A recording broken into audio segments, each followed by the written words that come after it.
आप सभी का मेरे YouTube चैनल पे बहुत बहुत स्वागत है।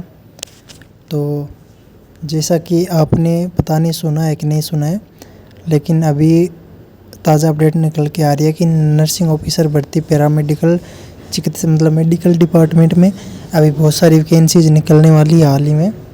और देखते हैं, भी वो 1 महीने में निकलती है, 6 महीने लगते हैं, लेकिन जो भर्ती है वो ज़रूर आने वाली है।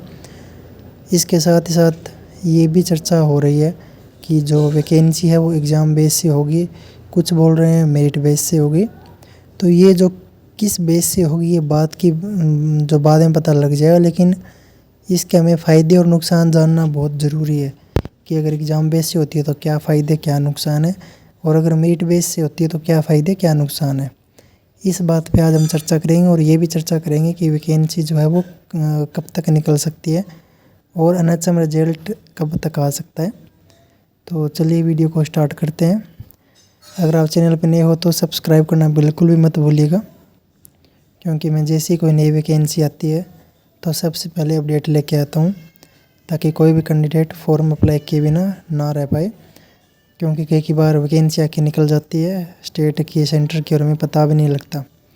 तो इस वजह से हर कोई वैकेंसी की अपडेट मैं सबसे पहले लेके आता हूँ, ताकि हर कोई टाइम से फॉर्म भर सके और स्टडी अपनी जो है वो टाइम टू टाइम करते रहें।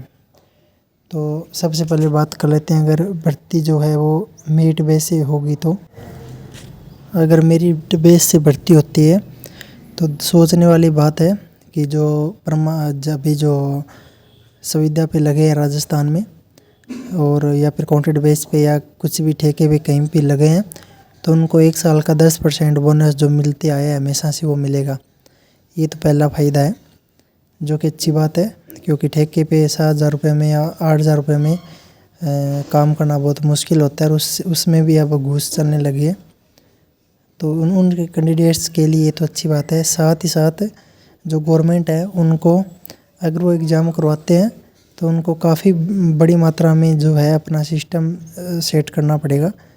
पेपर मतलब पेपर के क्वेश्चन तैयार करने से लेके एग्ज़ाम से लेके रिजल्ट से लेके फिर जॉइनिंग तक पूरा सिस्टम एक तैयार करना पड़ेगा, जिससे कि सरकार का पैसा खर्च भी होगा और ये जो टाइम है वो भी खर्च होगा।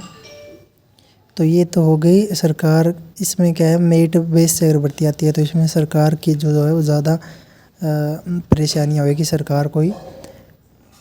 लेकिन इसके नुकसान ये है कि जो फ्रेशर है जो घूस नहीं दे पाते, या फिर उनका जिनका कोई बड़ा मंत्री या कोई विधायक या कोई बड़ा जानकार नहीं है, तो वो हर बार की तरह वंचित ही रहेगा, क्योंकि उसके पास बोनस नहीं है। तो ये सबसे बड़ी घाटे की बात है इस चीज़ में। अब अगर एग्ज़ाम बेस से भर्ती आती है तो पहले नुकसान की बात ही कर लेते हैं। नुकसान तो क्या ही बोलना है इसको हम, नुकसान वाली तो वैसे बात नहीं है। नुकसान होगा तो वो सरकार को होगा, क्योंकि उनका पैसा खर्च होगा, टाइम उनका खर्च होगा, जो कुछ होना है वो सरकार को होगा। कैंडिडेट्स के लिए ये देखा जाए तो घाटा सिर्फ उनको हो सकता है जो ठेके पे काम कर रहे हैं, क्योंकि ठेके वालों को वैसे घाटा तो नहीं होगा, क्योंकि अगर मेरिट एग्ज़ाम बेस से भर्ती आती है तो भी उनको बोनस वगैरह कुछ दिया जाएगा। ऐसा नहीं है कि एग्ज़ाम बेस से भर्ती करा दी उनको कुछ नहीं मिला, उनको बोनस तो फिर भी मिलेगा। तो जिनके पास एक्सपीरियंस है उनको डरने की कोई ज़रूरत नहीं है, आपको एक्सपीरियंस ज़रूर मिलेगा। अब फ़ायदे की बात करें तो इसमें पहली बात तो ये भ्रष्टाचार बिल्कुल ख़त्म होगा। जो ठेकेदार है वो पैसे ले लेके ठेके पे 7,000 रुपये में काम करा रहे हैं, जो मेरे हिसाब से सबसे बड़ा भ्रष्टाचार है। ये सबसे पहले ख़त्म होगा। इससे जो कैंडिडेट फ्रेशर है उनको मौका मिलेगा, काबिलियत के हिसाब से सरकारी नौकरी मिलेगी। और अब जैसा टाइम निकल रहा है वैसे वैसे घूस बढ़ती जा रही है, और मारामारी बढ़ती जा रही है सीट्स के लिए। और आपने सुना भी होगा हर जगह कि वहाँ से इतने लाख रुपए मांग रहे हैं, वहाँ से इतने लाख रुपए मांग रहे हैं। जैसा जैसे टाइम निकल रहा है वैसे वैसे और ज़्यादा फर्जीवाड़ा होता जा रहा है इस चीज़ में।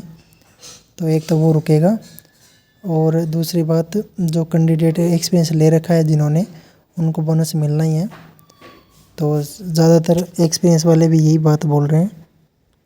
जिनके पास एक्सपीरियंस है वो बंदे भी काफ़ी ज़्यादातर यही बोल रहे हैं कि एग्ज़ाम बेस ही होनी चाहिए, क्योंकि हमें तो बोनस मिलेगा ही, लेकिन जो फर्जीवाड़ा है जो हम देखते आ रहे हैं वो नहीं होगा। और जो फ्रेशर है वो उनका तो ये मांग है ही कि पेपर जो है वो एग्ज़ाम बेस से ही हो। तो अभी देखने वाली बात है कि सरकार का मूड अभी तो एग्ज़ाम बेस से है, लेकिन आगे क्या रहता है, क्या होने वाला है, ये वैसे किसी को नहीं पता है। और रही बात भर्ती आने की, तो मेरे तक जितनी न्यूज़ पहुंची है उतनी उस हिसाब से तो जो भर्ती है वो बहुत जल्द आएगी, बहुत जल्द हमें खुशखबरी देखने को मिल सकती है। और काफ़ी पोस्ट भी है, ऐसा नहीं है कि छोटी मोटी पोस्ट आएगी, अगर भर्ती आएगी तो काफ़ी अच्छी आएगी। हालांकि पूरी बात मेरे तक नहीं आती और पूरी बात फिर आप तक मैं नहीं पहुंचा पाता, लेकिन कुछ एक मोटा मोटा आइडिया हो जाता है। तो आप सब तैयार रहिए, अगर एग्ज़ाम बेस से होगी तो वैसे तैयार रहिए, अगर मेरिट बेस से होगी तो आप अपना एक्सपीरियंस जो है पूरा कर लीजिए।